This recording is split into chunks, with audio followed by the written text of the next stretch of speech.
Assalamualaikum warahmatullahi wabarakatuh. Kembali lagi dengan saya Misi Dwi Suryani dengan NIM 2000-2010 Prodi Administrasi Pendidikan Universitas Negeri Padang. Dalam mata kuliah Manajemen Humas yang pastinya dengan Bapak Dr. Hanif Al-Qadri.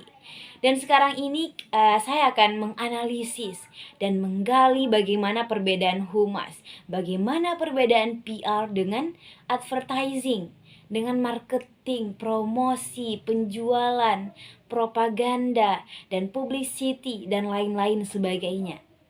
Apakah sama? Kelihatannya sama, tapi ternyata sangat berbeda.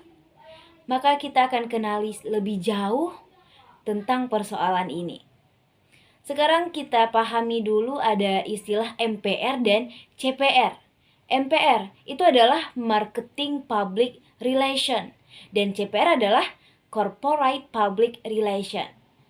Public relation pada prinsipnya mau tidak mau akan terpecahkan ke dalam marketing public relation atau corporate.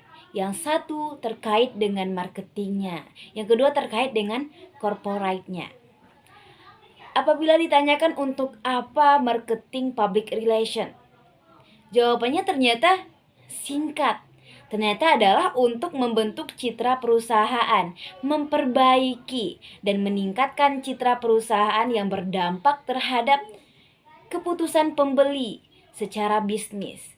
Nah, bahkan dari hasil penelitian, marketing public relation atau MPR ini tidak begitu saja serta-merta mendorong keputusan pembelian, melainkan secara tidak langsung itu dilakukan melalui citra perusahaan itu sendiri. Sekarang kita lihat perbedaan antara MPR dan CPR ini. MPR itu merupakan marketing public relation.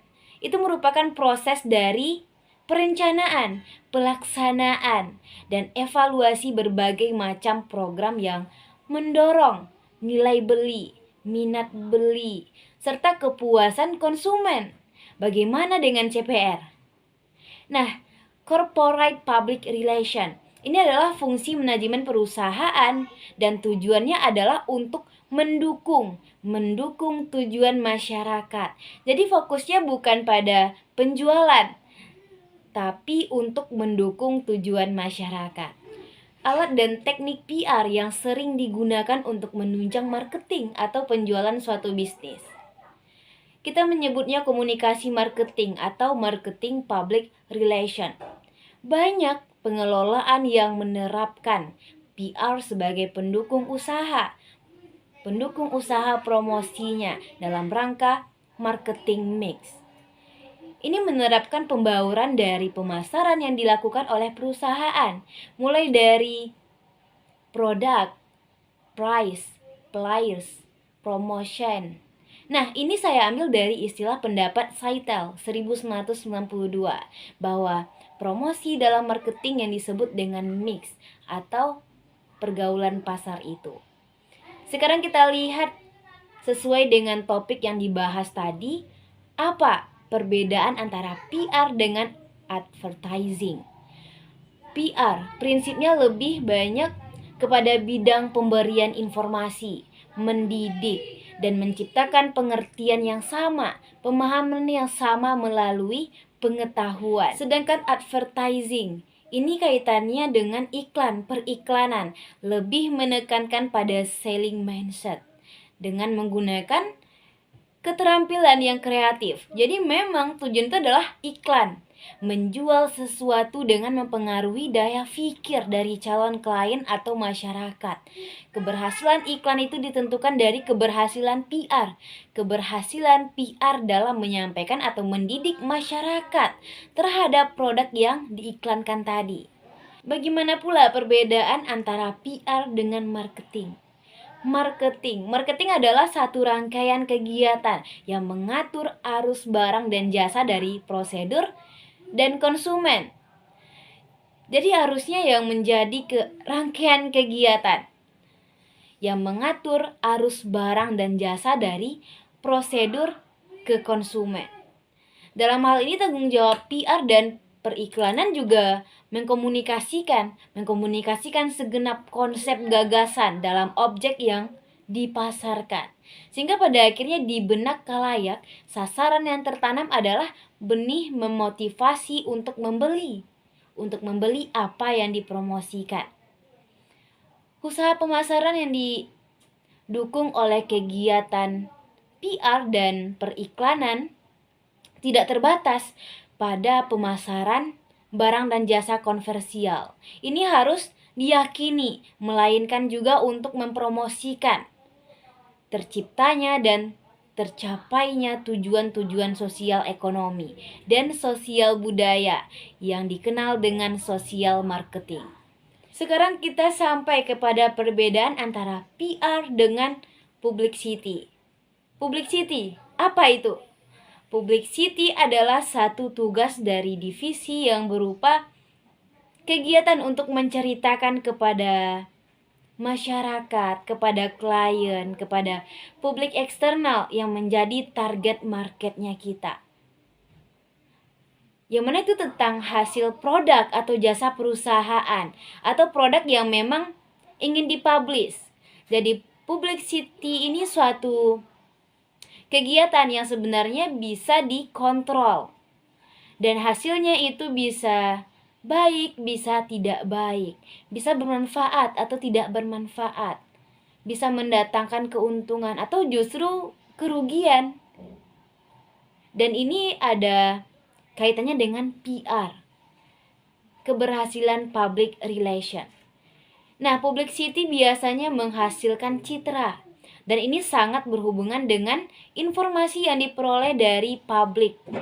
Publicity biasanya dilakukan melalui hubungan baik dengan pihak press. Jadi ketika saya simpulkan perbedaan antara public relation, marketing, branding, dan advertising, ini adalah ketika kita berpijak pada public relation, maka di dalamnya ada branding, ada marketing, ada advertising.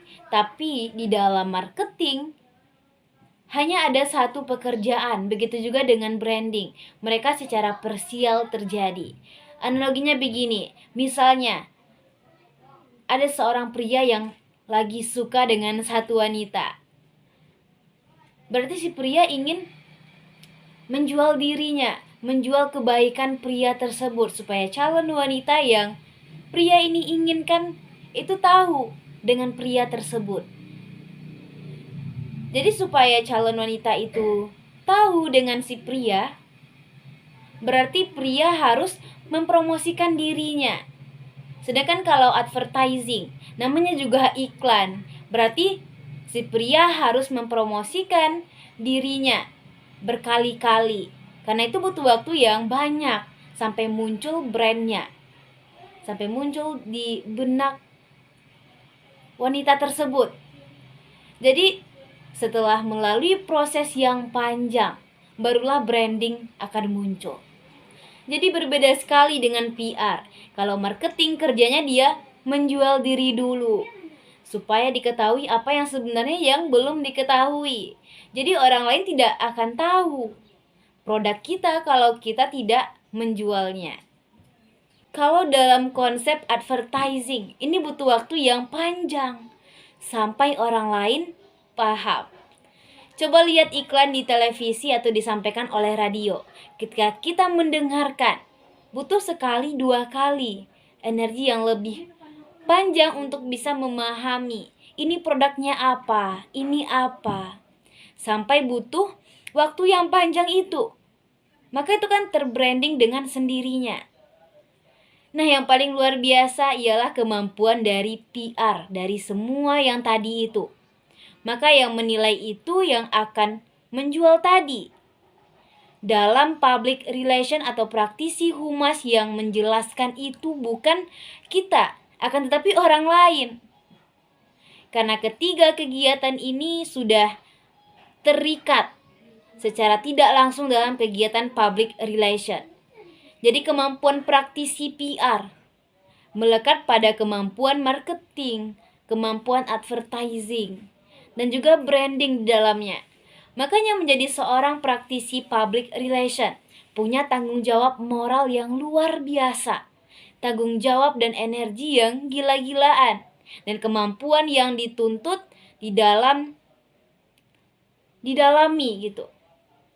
Karena kelak sedikit kemampuan marketing, advertising, branding terikat menjadi satu dalam kesatuan yang utuh. Sebagai seorang praktisi PR atau kehumasan harus memahami akan hal itu. Oke, demikianlah analisis saya mengenai perbedaan antara public relation, marketing, branding, dan advertising pada kesempatan kali ini. Semoga bermanfaat. Saya akhiri dengan wassalamualaikum warahmatullahi wabarakatuh.